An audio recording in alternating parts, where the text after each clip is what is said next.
But first, the shadow of Iran has hovered over the Israel-Gaza war, but the issue of its influence may be even closer to home. Police have warned its actors may be stoking those protests. Joining me now is the former Iranian diplomat to the UK and the United Nations, Dr. Mehrdad Khonsari.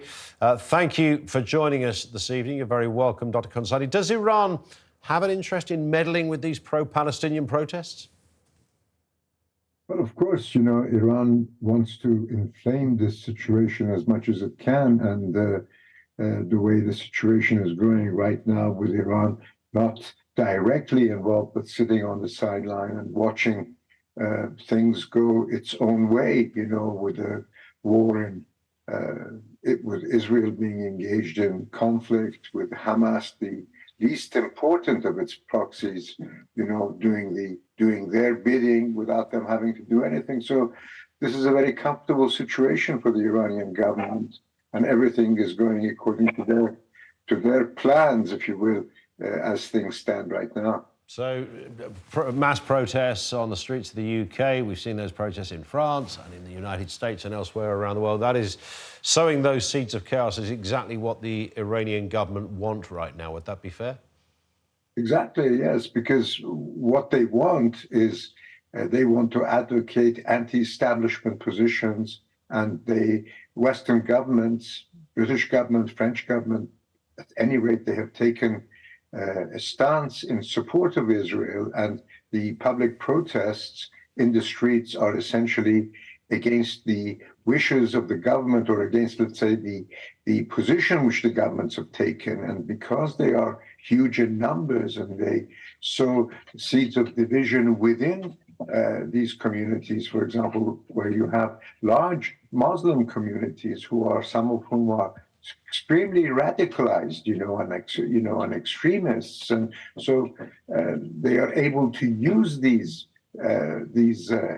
what you might call assets, in a way, from their perspective, to sow the seeds of division within societies and to create confusion and ensure that Israel cannot win the battle of hearts and minds, irrespective of anything that may have happened on the 7th of October. And would this be a case, Doctor, simply of individuals? I mean, London has a huge Muslim community, as an obvious example.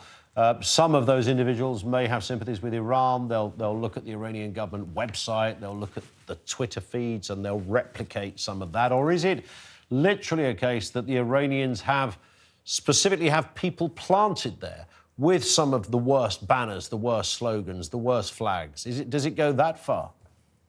Well, I mean, it could very well go that far. You have to bear in mind that the Iranian government has an embassy, has an ongoing, running, fully fledged embassy at this time. They have a huge Islamic center, which is very active.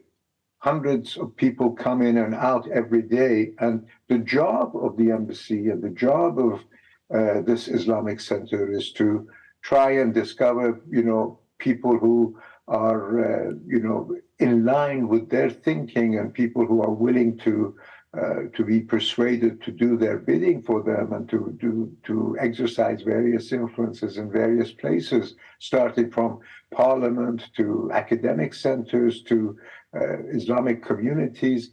So they have a very proactive attitude towards this, and you would expect that. I mean, it's this is something that I think all the serious people, and especially the security apparatus in this country, is very cognizant of that, and that is what they've been doing.